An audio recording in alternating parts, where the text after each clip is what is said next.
41 உயிர் கரூரில் உயிரிழந்தாங்க. அதை பற்றி நீங்கள் என்ன நினைக்கிறீங்க? தனி மனித ஒழுக்கம் இல்லாத ஒரே காரணத்தினால தான் இன்னைக்கு இந்த 41 உயிர் போயிருக்குன்னு நினைக்கிறேன். அரசியல் பண்றதுக்கு எத்தனையோ விஷயங்கள் இருக்கு, எத்தனையோ ஊழல்கள் நடந்துகிட்டு இருக்கு. தாவேக்காவை நோண்டுவதே ஒரு வேலையா வச்சிட்டு இருக்காங்க இன்னைக்கு மற்ற கட்சி. ஒரு அச்சம் இருக்கு. திடீர்னு ஒரு கட்சி, ஒரு பெரிய தலைவர், ஒரு ஸ்டார்டம் உள்ள ஒரு லீடர் விஜய் அவர்கள் வந்திருக்காரு அப்படிங்கிறது நிறைய பேருக்கு அது அவங்களுக்குள்ள இருக்க ஒரு அச்சம், நம்ம கூடாரம் காலியாக போகுது அப்படிங்கும். தம்பி நினைச்ச சீமான் அவர்கள் எப்படி இரங்கல் தெரிவிக்கணும், எப்படி மக்கள்கிட்ட பேசணுங்கலாம் உடல் மொழி அளவில் சொல்லி தராரு. பர்சனல் அட்டாக்கோ அப்படின்னு தோணுதா? அது எப்படி சொல்றது, அது ரொம்ப காமெடியாகவும் இருக்கு, அவர் பண்றது ரொம்ப ஃபன்னியா இருக்கு. ஆனால் தளபதி விஜய் அவர்கள் அவரோட பேரை கூட ஒரு நாளும் உச்சரிச்சது கிடையாது. அவர் பேரை கூட உச்சரிக்கிற அளவுக்கு அவங்க இல்லைன்னு தான் நாங்கள் நினைக்கிறோம். ரசிகர் கூட்டமா இல்லை தொண்டர்கள் கூட்டமா? ரசிகர் கூட்டம் தான் தொண்டர் கூட்டம், தொண்டர் கூட்டம் தான் ரசிகர் கூட்டம். ரசிகரும் தொண்டரும் நீங்க வேற வேறையா பாக்குறீங்க. ரசிகர் தான் தொண்டர். இல்லை, எந்த தொண்டரும் டிரான்ஸ்ஃபார்மர்ல ஏறி இது பண்ண மாட்டாங்க.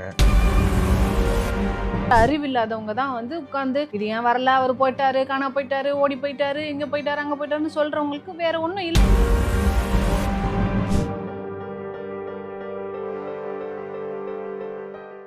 டேக் ஒன் நேயர்களுக்கு வணக்கம். நான் உங்கள் கமல். இன்று நம்முடன் சமகால அரசியல் பேச இருப்பவர் தமிழக வெற்றி கழகத்தை சேர்ந்த ரஞ்சனா நாச்சி அவர்கள். வணக்கம் மேம். வணக்கம் மேம். கிட்டத்தட்ட ஒரு வருடத்திற்கு முன்புன்னு நினைக்கிறேன். அதாவது படிக்கட்டில் சில மாணவர்கள் தொங்கிட்டு வந்திருந்தாங்க. அப்போ நீங்கள் உடனே மாணவர்கள் அடித்து அந்த கண்டக்டர்கிட்ட கொஞ்சம் பேசி நீங்கள் நல்ல எண்ணத்தோடு தான் பண்ணீங்க. பட் அந்த முறை விமர்சனம் செய்திருந்தாலும் ஆனால் மேடம் நல்ல எண்ணத்துக்காக தான் பண்ணுறாங்க. பல தரப்பட்ட மக்களோட பாராட்டுகள் தான் வந்தது. அது ஒரு உயிர் மேடம். இங்கே கிட்டத்தட்ட 41 உயிர் கரூரில் உயிரிழந்தாங்க. அதை பற்றி நீங்கள் என்ன நினைக்கிறீங்கம்மா? நிச்சயமா 41 உயிர் போனது, அந்த வருத்தம் எல்லாருக்கும் இருக்குது. அந்த வருத்தத்தை விட கோபமும் எனக்கு இன்னும் அதிகமாகவே இருக்குன்னு சொல்லலாம். ஏன்னா கோபம் ஒருத்தர் மேலே, தனி நபர் மேலே, இவங்க மேலே, அவங்க மேலே, அரசாங்கம் மேலே, அப்படி பிரித்து ஒவ்வொருத்தர் மேலேயா சொல்கிறத விட தனி மனித ஒழுக்கம் இல்லாத ஒரே காரணத்தினால தான் இன்றைக்கி இந்த 41 உயிர் போயிருக்குன்னு நான் நினைக்கிறேன். ஏன்னா இது நம்ம ஒவ்வொருத்தருக்கும் இருக்க வேண்டிய கட்டாயம். தனி மனித ஒழுக்கம்னு சொல்லிட்டீங்க, தொண்டர்கள்ட்ட சொல்கிறீங்களா? இல்லை, தொண்டர்கள்னு இல்லைங்க, மக்கள்கிட்ட. தொண்டர்களும் மக்களில் ஒருத்தர் தான். கட்சியை சேர்ந்த ஒவ்வொருத்தரும் சரி, அந்த மக்கள் ஒவ்வொருத்தருமே, தொண்டர் ஒவ்வொருத்தரும் மக்களை தான் சேர்ந்து வராங்க. நம்ம எல்லாருக்கும் அந்த ரெஸ்பான்சிபிலிட்டி உண்டு. இப்போது இந்த கட்சிக்கு வர்றோம், ஒரு இடத்துக்கு போகிறோம், கூட்டம் இருக்குது. இந்த பஸ் இஷ்யூ தான் நான் திருப்பி உங்களுக்கு எக்ஸாம்பிள் சொல்ல வேண்டியது இருக்குது. கூட்டம் இருக்குது, அதில் தொங்கிட்டு போக வேண்டிய நிலமை வருதுன்னு சொன்னால் நம்ம சுய ஒழுக்கம், சுய அறிவு இதை பயன்படுத்தினா தான் ஓகே, இதுக்கு மேலே நம்ம ஏறக்கூடாது, ஏன்னா அது நமக்கு ஆபத்து அப்படின்ற சிந்தனை ஒரு மனிதனுக்கு இருக்கணும். ஏன்னா நம்மளை சேர்ந்த நம்ம குடும்பம் இருக்கும். நம்ம குடும்பத்துக்கு நம்ம ஒரு பெரிய பொக்கிஷம். நம்ம ஒவ்வொரு உயிரும் நம்ம குடும்பத்துக்கு ஒரு பெரிய பொக்கிஷம் இல்லையா? அப்படிங்கும்போது அதை உணர்ற இது உங்களை சுற்றி இருக்கவங்களுக்கும், பஸ் ஓட்டுறவங்களுக்கும், கூட்டத்தை நடத்துகிறவங்களுக்கும், அரசாங்கத்துக்கும் இருக்கும் அப்படின்னு நினைக்கிறது முட்டாள்தனம். நமக்கு இருக்கணும், அது நமக்கு இருக்கணும். இப்படி ஒரு கட்சி கூட்டம் நடக்குது, இல்லை ஏதோ ஒன்று, ஒரு சினிமா நடிகர் வராங்க, எந்த ஒரு விஷயம், ஒரு ஆஃபர் போட்டாங்க, திடீர்னு ஒரு நிவாரணம் கொடுக்குறாங்கன்னா அங்கேயும் போய் மோதுறாங்க. கோயிலா, கூட்டமாக, இன்னைக்கு ஒரு விசேஷமாக அங்கேயும் போய், இன்னைக்கு ஆந்திராவில் பார்த்தீங்கன்னா அங்கேயும் பார்த்தீங்கன்னா ஒரு இது என்ன ஒரு மாதிரியான ஒரு மனப்போக்கு இது அப்படின்றது எனக்கு புரியல. ஒரு இடத்துல ஒரு கடவுளை பார்க்கணுன்னா கூட ஒரு லிமிட் இருக்குங்க. கூட்டம் அலமோதுதுன்ற பட்சத்தில் வெளியேறிடணும். மூச்சு திணறல் ஏற்படும், இதுக்கு மேலே உள்ளே போகக்கூடாது. இங்கே ஏற்கனவே கூட்டம்னா சாமி எங்கே வேணாலும் சாமி நம்ம கூடயே இருக்குங்க, நம்ம மனசில் இருக்குங்க, நம்ம எண்ணத்தில் இருக்குது. சாமி மட்டும் இல்லை, நம்ம நினைக்கிற எல்லா விஷயமுமே இந்த பிரபஞ்சம் நம்மக்கிட்டே இருக்கும், நமக்குள்ளேயே இருக்கும். அது வேற மாதிரியான டாபிக், அதுக்குள்ளே போக வேணான்னு நினைக்கிறேன். அதனால இந்த மாதிரியான விஷயங்களுக்கு மக்கள் முதல்ல தன்னை சுய ஒழுக்கப்படுத்திக்கணுன்றது என்னோட வேண்டுகோளாக வச்சுக்கிறேன். அது இருந்தால் இன்றைக்கி இவ்வளோ நடந்திருக்காது. இன்றைக்கி நம்ம இழப்பீடு கொடுத்துடலாம், ஆறுதல் சொல்லிடலாம், இவங்க காரணம், அவங்க பாதி காரணம். It's shared responsibility. கண்டிப்பாக கட்சி நடத்தின தாவேக்காவினருக்கும் உண்டு, அரசாங்கத்துக்கும் உண்டு, காவல்துறைக்கும் உண்டு. இப்படி இந்த ரெஸ்பான்சிபிலிட்டி இத்தனை பேருக்கு இருந்தாலும் ஃபஸ்ட்டு ப்ரைமரி ரெஸ்பான்சிபிலிட்டி மக்களாகிய நமக்கு இருக்கணும். நம்ம உயிர் நமக்கு தான் ரெஸ்பான்சிபிளோடைய, அடுத்தவனுக்கு இருக்காது. அதை தெரிஞ்சு நடந்துக்கிட்டாலே இந்த மாதிரியான விஷயங்கள் நடக்காதுன்றது என்னோட பார்வை. கிட்டத்தட்ட அந்த இஷ்யூ நடந்ததுக்கப்புறம் 30 நாள் மேடம் கட்சியினர் வந்து டிஜிட்டல் மீடியாவில் பேசுறது கம்மி பண்ணிட்டாங்க, சேட்டலைட் மீடியாவில் பேசுறது கம்மி பண்ணிட்டாங்க. ஏன் இந்த அமைதி? இந்த அமைதி வந்து விஜயை விமர்சிக்கக்கூடியவங்களுக்கு ஒரு பெரிய வரமா அமையாதா? இது வரமா அமைஞ்சிருக்குது பார்க்குறீங்களா இந்த 30 நாள் அமைதிக்கு பிறகு? ஆமாம் மேடம், 30 நாளுமே வந்து விஜய் விமர்சிக்கக்கூடியவங்களுக்கு இன்னும் பாயிண்ட்ஸ் அதிகமாக கிடைச்ச மாதிரி இருக்குல்ல. பாயிண்ட்ஸ் என்ன களத்துக்கு இன்னும் இல்லையே, களத்துக்கு இன்னும் இல்லையே. களத்துக்கு வரலன்னு அவங்க தான் பேசுகிறாங்களோ ஒழிய, பாதிக்கப்பட்ட மக்களுக்கு ஆறுதல் தெரிவிச்சாச்சு. அவங்க அவங்க தே ஹவ் மூவ்ட் ஆன். புரியுதுங்களா? அவர் போகலைனாலும் அந்த சூழ்நிலையை அந்த அந்த புரிஞ்சுக்கிற புரிதல் வந்து பாதிக்கப்பட்ட மக்களுக்கு இருக்குது, தலைவருக்கு இருக்குது. தலைவரோட இந்த இக்கட்டான சூழ்நிலையை வந்து தளபதி முக்கியம். அவர்னால இது ஏற்படலை. அவரும் இங்கே மீண்டும் வர்றதுக்கான ஏற்பாடுகளையும் செஞ்சு கொடுக்கறதுக்கு தயக்கம் இருக்குது. அப்படின்ற பட்சத்தில் தலைவரோட வேண்டுகோளுக்கு இணங்க அவங்க அதை பெரிய ஒரு தவறுதலாக எடுத்துக்கிறல. இது தமிழக அரசியலில் முதல் முறை, இந்திய வரலாற்றில் முதல் முறை இது மாதிரி கூப்பிட்டு வச்சு இரங்கல் சொல்கிறது. ஆமாம், முதல் முறை. அதுக்கு காரணம் யார்? முதல் முறைன்னா வேற ஆப்ஷன் இல்லையே. நீங்கள் ஆப்ஷன் வந்து போகணும்னு நாங்கள் நினைக்கிறோம். மக்களோட மக்களாக அவங்க கூட போய் இருந்து அவங்க வீட்டில் அங்கே ஒரு வீடு அப்படின்னு சொன்னால் போயிட்டு வந்துடுறது பெரிய விஷயம் கிடையாதுங்க. ஒரு வீட்டில் பார்த்துட்டு இருக்காருங்கும்போது அடுத்து 1 மணி நேரத்தில் அந்த வீட்டுக்கு வருவார் அப்படின்னு தெரிஞ்சாலே அங்கே ஒரு கூட்டம் வரும். புரியுதுங்களா? அவர் வந்து பழைய கேசஸ்லாம் பார்த்தீங்கன்னு சொன்னால் ராத்திரி இரவோடு இரவாக போய் ஒரு வீட்டில் துக்கம் கேட்டுட்டு வந்ததெல்லாம் நம்ம பார்த்துருக்கோம். புரியுதுங்களா? அவர் வந்து அந்த மாதிரி போனது அவரோட ஹிஸ்ட்ரியில் இல்லை அப்படின்னா நீங்கள் அதை ஒரு குற்றச்சாட்டாக வைக்கலாம். அவர் அப்படி போகக்கூடியவர். எல்லா போராட்டங்கள்லேயும் மாஸ்க் போட்டுட்டு அவருனே தெரியாத மாதிரி அவர் கூட இருந்து அந்த போராட்டத்தில் கலந்துக்கிறதெல்லாம் நம்ம பார்த்துருக்கோம். அதுதான் தளபதி. அப்படிங்கும்போது இந்த ஒரு விஷயம் மட்டும் ஏன் இப்படி பண்ணினாருன்றதை யோசிக்கணும். அது யோசிக்கிற அறிவில்லாதவங்க தான் வந்து உட்காந்து ஆலோசனையும் அதுக்கான டிபேட்டும் போட்டுட்டு இது ஏன் வரல, அவர் போயிட்டாரு, காணா போயிட்டாரு, ஓடி போயிட்டாரு, இங்கே போயிட்டாரு, அங்கே போயிட்டாருன்னு சொல்கிறவங்களுக்கு வேற ஒன்றும் இல்லை பேசுறதுக்கு. இல்லை மேடம், இது முதல் தடவை எந்த பரவாயில்ல மேடம். நீங்கள் வந்து தூத்துக்குடியில் ஒரு தடவை வந்து பார்த்தீங்கன்னா வெள்ள நிவாரணத்துக்கும் பணிகள் தான் கூட்டு வச்சு பேசினார். அஜித்குமார் லாக்அப் டெத்துக்கு அப்புறம் கிட்டத்தட்ட 21 குடும்பங்கள் லாக்அப் டெத்துக்கு மரணங்களையும் சார்ந்தவர்களையும் கூட்டு வச்சு தான் பேசினார். ஏன்னா இது வந்து அடிக்கடி நிகழ்ந்துட்டு இருக்குல்ல மேடம். இதுக்கு முன்னாடி யாரை கூப்பிட்டாருதில்ல அப்படி சொன்னோம்? ஆறுதல் சொல்லலை மேடம். பட் ஆனால் பனையூருக்கே வர வைக்கிற ஒரு கலாச்சாரம். பனையூருக்கு பனையூருக்கு வர வச்சு ஆறுதல் சொன்னது இது முதல் முறை. அதுக்கு முன்னாடி எல்லாம் வந்து அவங்களுக்கு நிவாரணம் கொடுக்கறதாகட்டும் அந்த மாதிரி விஷயங்கள்லாம் சொல்கிறீங்க. அவங்களாம் பனையூர் வந்து அது வந்து ஒரு பேசு பொருளாக வேண்டிய அவசியமே இல்லைங்க. அது அவங்களுக்கு அவங்களும் அதை விரும்புகிறாங்க. வந்து தலைவரோட டைம், ஏன்னா அங்கே போனால் கூட்ட நெரிசல், அதில் நிறைய பேருக்கு தப்பி போக வாய்ப்பு இருக்குது. அப்படிங்கும்போது ஒருத்தரை நம்ம வீட்டுக்கு கூப்பிட்றோம், நம்ம அலுவலகத்துக்கு கூப்பிட்றோம், அவங்கள நம்ம மதித்து தான் கூப்பிட்றோம். எந்த தலைவரும் செய்யாத ஒரு செயல். புரியுதுங்களா? இப்போது ரொம்ப நேரம் ஆகிடாது. இந்த பாதிக்கப்பட்டவங்கள போய் பார்த்து இந்தாங்க ஒரு கேண்டில் ஏற்றிட்டு சாமி கும்பிட்டுட்டு உங்களோட நாங்கள் இருக்கோம் அப்படின்னு சொல்லிட்டு வர்றது தளபதியால் முடியாதா? அவருக்கு தெரியாதா? முடியாதா இல்லை தெரியாதா? அவருக்கு தெரியும் மேடம். அதை தான் ஏன்னு கேட்குறோம். இல்லை, நான் கேட்குறேன், எல்லாராலையும் முடியும் அது. புரியுதுங்களா? பட் அந்த மொத்த குடும்பத்தையும் வாழ்நாள் முழுக்க தத்தெடுத்துக்கிறது எத்தனை பேரால் முடியும்? ஒரு லீடராக அந்த இடத்துல அவர் ப்ரூவ் பண்ணியிருக்காரா இல்லையா? ஒரு லீடரான்றதை விடுங்க, ஒரு நல்ல மனிதராக அவரை அந்த இடத்துல ப்ரூவ் பண்ணியிருக்காரா இல்லையா? அதுக்கு எந்த பேச்சு இருக்குது? அதை வாதாடுங்களேன். ஏன் அதை வாதாட மாட்டேறீங்க? 30 நாள் காணா போனீங்க, அது காணாமல் போகிறது இல்லைங்க. அதில் அந்த துக்கத்தில் பங்கெடுத்து அதில் அமைதி காத்திருக்கோம். அப்படிங்கும்போது அதையும் வரவேற்கணும். சிலர் வந்து என்ன நினைக்கிறாங்க, அடித்து போஸ்ட் ஒட்டி டமகான்னு காட்டினாதான் அது படம் நினைக்கிறாங்க. அது அப்படி கிடையாதுங்க. தளபதியை பொறுத்த வரைக்கும் விஜய் அவர்கள் ஒவ்வொரு மனசுலையும் உள்ளே இருக்கார். ஏற்கனவே போய் அவங்க மனசை ரீச் பண்ணவர் தான் விஜய். அப்படிங்கும்போது அவருக்கு இது புதுசு இல்லை. அவரோட அணுகுமுறை வந்து ஒவ்வொரு குழந்தையும் போய் ஈஸியாக ரீச் பண்ணக்கூடிய ஒரு விஷயமா இருக்குது. இன்றைக்கி பள்ளிக்கூடங்கள்லேருந்து கல்லூரிகள்லேருந்து எல்லா இடத்துலையும் ஒரு கட்சியோட பாட்டை கூட வைபாக்கிட்டு இருக்காங்க. புரியுதுங்களா? இது ஒரு பேசு பொருளாக வேண்டிய அவசியமே கிடையாது. அரசியல் பண்ணுறதுக்கு எத்தனையோ விஷயங்கள் இருக்குது, எத்தனையோ ஊழல்கள் நடந்துக்கிட்டு இருக்குது. அப்படியெல்லாம் இருக்கும்போது விவசாயிகள் பிரச்சனை அத்தனை இருக்குது. இப்படியெல்லாம் இருக்கிறத விட்டுட்டு தாவேக்காவை நோண்டுவதே ஒரு வேலையாக வச்சுட்டு இருக்காங்க இன்றைக்கி மற்ற கட்சியினர். ஏன்னா அவங்களுக்கு வந்து ஒரு அச்சம் இருக்குது. திடீர்னு ஒரு கட்சி, ஒரு பெரிய தலைவர், ஒரு ஸ்டார்டம் உள்ள ஒரு லீடர் விஜய் அவர்கள் வந்திருக்காரு அப்படிங்கிறது வந்து நிறைய பேருக்கு அது வந்து அவங்களுக்குள்ளே இருக்க ஒரு அச்சம். நம்ம கூடாரம் காலியாக போகுது அப்படிங்கும்போது உள்ளுக்குள்ளே ஒரு பயம் இருக்கும்ல. அப்போ கத்துவோம்ல, நீ இப்படி பண்ணிட்டு அப்படி. சரி, நான் தெரியாமல் கேட்குறேன், ஒவ்வொரு கட்சிக்காரங்களும் ஏன் அரசியல் கற்றுக் கொடுக்குறீங்க எங்களுக்கு? அரசியல் தெரியல, தற்கூரின்னு சொல்கிறீங்க. அப்போ இவங்க தற்கூரி அப்படின்னு சொல்லிட்டு நீங்கள் அப்படியே நிராகரிச்சுட்டு போக வேண்டியதானே? நீங்கள் அங்கே போயிருக்கணும் இல்லையா, நீங்கள் அங்கே இருந்திருக்கணும் இல்லையா, நீங்கள் இதை செஞ்சுருக்கணும் இல்லையான்னா நீங்கள் சொல்லி கொடுக்குறதுலாம் என்னது?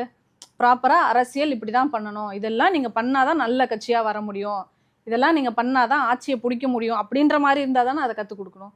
நாங்கள் ஆட்சியை பிடிக்கிறதுலேயும் உங்களுக்கு விருப்பம் இல்லை, நாங்கள் அரசியல் கற்றுக்கிறதுலையும் உங்களுக்கு விருப்பம் இல்லை, அப்புறம் ஏன் அந்த மாதிரியான நல்ல விஷயங்களை எல்லாம் எங்களுக்கு கற்றுக் கொடுத்து எங்களை பெரிய ஆளாக்கணும்னு நினைக்கிறீங்க?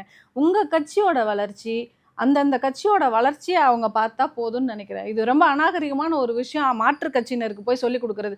இப்போ நம்ம வந்து இன்னொரு கட்சியை போயிட்டு நீங்கள் 2 பேர் இப்படி சண்டை போட்டுக்க கூடாது, நீங்கள் இப்படி ஒத்துமையாக போகணும், அவங்களுக்குள்ளே இருக்க சண்டையை பார்த்தீங்களா, இதை இவர் பேசியிருக்கலாம் இல்லையா, இவங்க வந்து சேர்த்து வைக்கல, இவங்க ஏன் இந்த பதவியை விட்டு தூக்குனாங்க, இதெல்லாம் பேசுறது வந்து அவசியம் இல்லாத ஒரு விஷயம். மாற்று கட்சியில் இருக்கிற விஷயங்களை பேசுறது அவசியம் இல்லாத ஒரு விஷயம்னு நினைக்கிறேன். ஏன்னா அரசியல் படுத்துறதுக்கு நிறைய விஷயங்கள் இருக்கு. இல்லை மேடம், இப்போ நடிகராக இருக்கிறப்பே விஜய் அவர்கள் நிறைய விமர்சனம் சந்திச்சார்.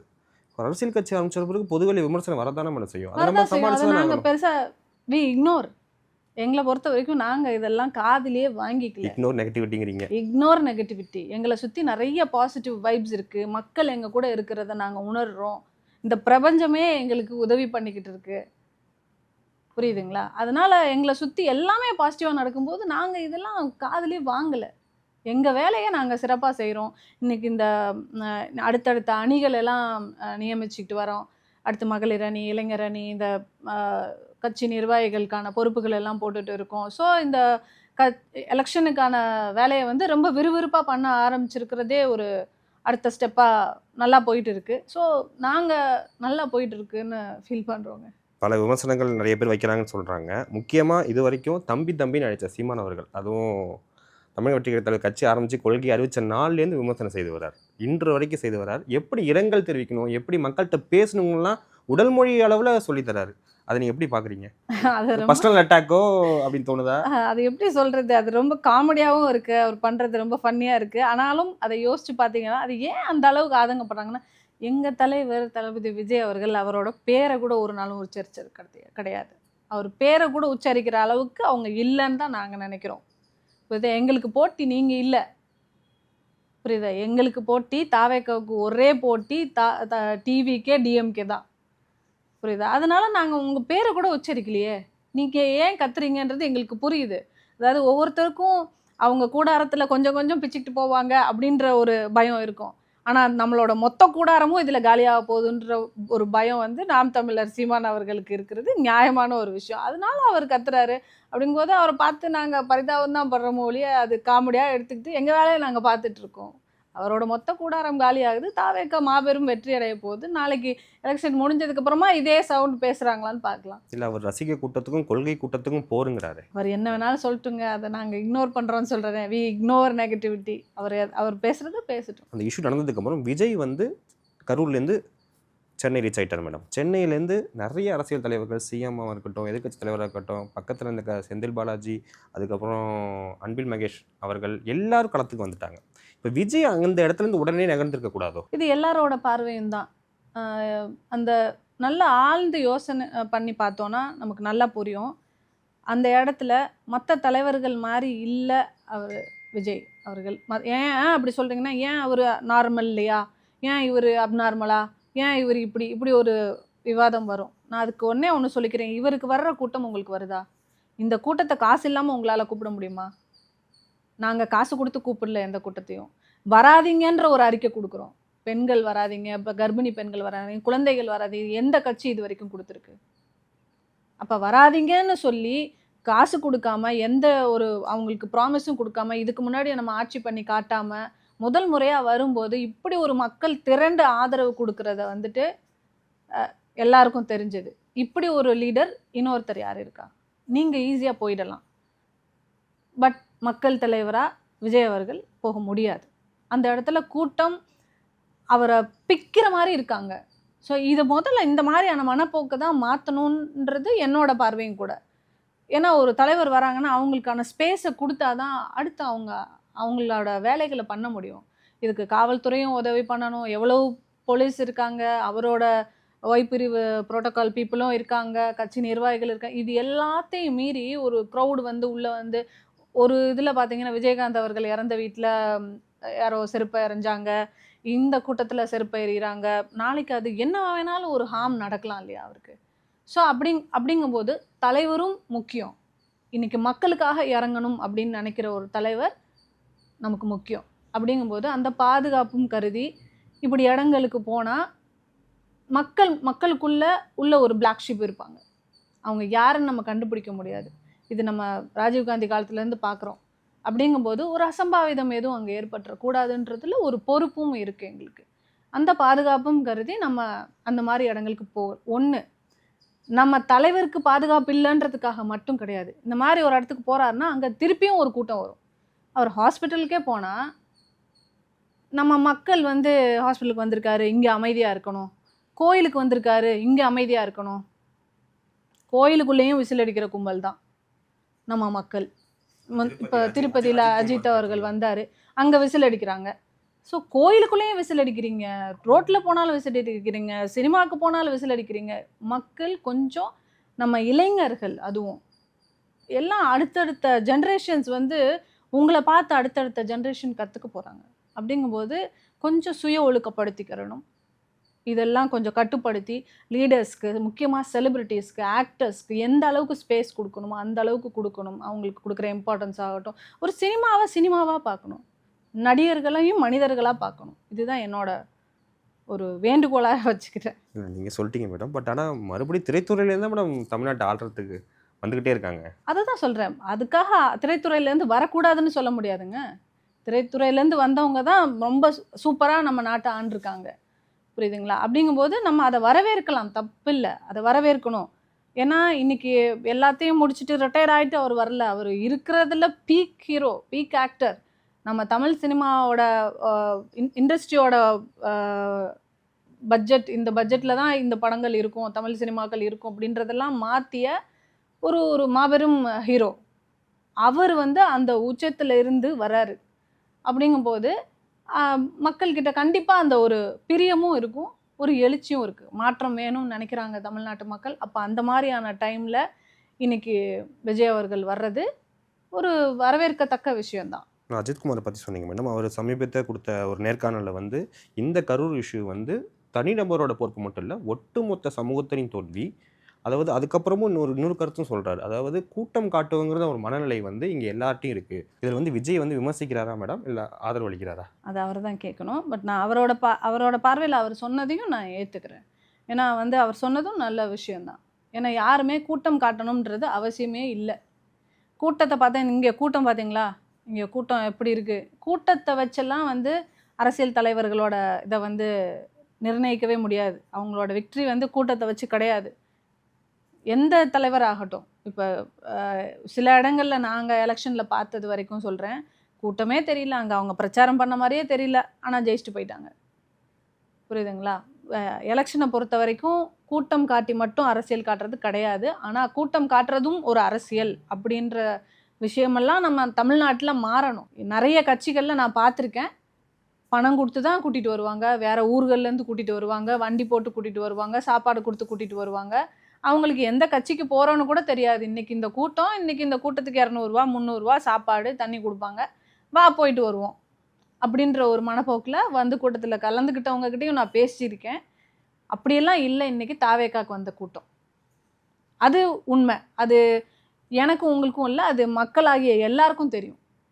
இந்த கூட்டம் எதுக்காகவும் வர்ற கூட்டம் இல்லை, ஒரே காரணம் தளபதி ஒருத்தருக்காக வர்ற கூட்டம். ரசிகர் கூட்டமா இல்லை தொண்டர்கள் கூட்டமா மேடம்? ரசிகர் கூட்டம் தான் தொண்டர் கூட்டம், தொண்டர் கூட்டம் தான் ரசிகர் கூட்டம். ரசிகரும் தொண்டரும் நீங்கள் வேறையாக பார்க்குறீங்க. ரசிகர் தான் தொண்டர் இல்லை. எந்த தொண்டரும் டிரான்ஸ்ஃபார்மில் ஏறி இது பண்ண மாட்டாங்க, அதை தாங்க சொல்கிறேன். எந்த மரத்தில் ஏறி குதிக்க மாட்டாங்க எந்த தலைவரையும் பார்க்க. இன்னும் அவங்க ரசிக மனநிலை இருக்காங்களோன்னு தான் பொது வழியில் பேச இருக்கலாம். ஆனால் இதெல்லாம் தான் மாறணுன்றது தலைமையோட வேண்டுகோளும் கூட. நீங்கள் இன்னைக்கு வந்து இந்த இளைஞர்கள் வந்து ரசிகர்கள்னா கேவலம் நீங்கள் நினைக்காதீங்க. ரசிகர்கள்னா மரத்தில் ஏறலாம், தொண்டர்கள்னா மரத்தில் ஏறக்கூடாது, அந்த எண்ணமே தவறு. ரசிகர்களாகட்டும், நீ தொண்டர்களாகட்டும், நீ முதல்ல உன் தாய்க்கு மகன். நீ எது மேலே ஏறினாலும் கீழே விழுந்தா பாதிப்பு உன் தாய்க்கு அப்படின்றத நீ உணர்ந்தேன்னா நீ ஒரு மனிதனா. அந்த தலைவரெல்லாம் விட்டுரு, எந்த கட்சிக்கு போகிற, லீடருக்கு போகிற, விஜய்க்கு போகிற, அஜித்துக்கு போகிறெல்லாம் இல்லை. நீ ஒரு மனிதனா, உன் குடும்பத்துக்கு நீ முக்கியம் நினைக்கிற சுய ஒழுக்கத்தோடு யோசிச்சா மரத்து மேலே ஏற மாட்டாங்க. இதை நான் கடுமையாக சொல்கிறேன்னு எடுத்துக்கிட்டா கூட எடுத்துக்கோங்க. இது என்னோட அபிப்பிராயம், என்னோட பார்வை. நான் என்னோட ஸ்டைல் இது இப்படி தான் நான் சொல்ல முடியும். எனக்கு தெரிஞ்சதை நான் சொல்லுவேன். மேம் இதுக்கு முன்னாடி நீங்கள் பிஜேபியில் பயணம் பண்ணீங்க மேடம். அதுக்கு கட்சியிலேருந்து விலகி டிவிகேல ஜாயின் பண்ணீங்க. டிவிகேயோட கொள்கை தலைவராக வந்து உங்களோட மூதாதையர் வேலு நாச்சியார் அவர்கள் இருக்காங்க. அதனால் அதன் வழி நீங்கள் அந்த கொள்கை தலைவரை ஏற்று அந்த கட்சியில் சேர்ந்தீங்களா மேடம்? ரஞ்சனா நாச்சியாராக இருக்கிறதுனால. முதல் ரீசன் அதுதான். எனக்கு எங்களோட ஃபேமிலியில் ஒருத்தர் எங்களோட மூதாதையரான வேலு நாச்சியார் அவர்களை கொள்கை தலைவராக அவர் என்னைக்கு அறிவிச்சாரோ அன்னைக்கே மனசில் வந்து ஒரு இது படும்ல, இவர் கொடுத்துருக்க இம்பார்ட்டன்ஸ் இது வரைக்கும் எந்த தலைவர்களும் கொடுக்கல. அந்த பிறந்த நாள் இறந்த நாள் அன்னைக்கு வந்துட்டு மாலை மரியாதை கொடுக்குறதோட சரி, கொள்கை தலைவராக அறிவித்து ஒரு நாளைக்கு ஒரு பெரிய ஹோப் உள்ள ஒரு கட்சி வராங்கன்ற பட்சத்தில் என்னை முதல்ல கவர்ந்ததே அந்த ஒரு விஷயந்தான். அதுக்காக தான் முதல்ல மாறணும்னு நினச்சேன். அதுக்கப்புறமா எனக்கு மும்மொழி கொள்கை இதெல்லாம் வந்து எதிர்த்ததுனால எனக்கு தாவேக்கால உள்ள கொள்கைகள் எனக்கு முக்கியமாக இந்த மும்மொழி கொள்கை எதிர்ப்பு இதெல்லாம் தான் ரீசன் தாவேக்காக்கு வந்தது. Okay ma'am. மாற்றம் உண்டே மாறாது மேடம். 2026 நீங்கள் நினைக்கும் மாற்றம் வர வேண்டும் இறைவனை வேண்டிக்கிறேன். நாங்கள் கேட்ட கேள்விக்கு பொறுமையாக பதிலளிச்ச உங்களுக்கு மிக்க நன்றி மேம். தேங்க்யூ.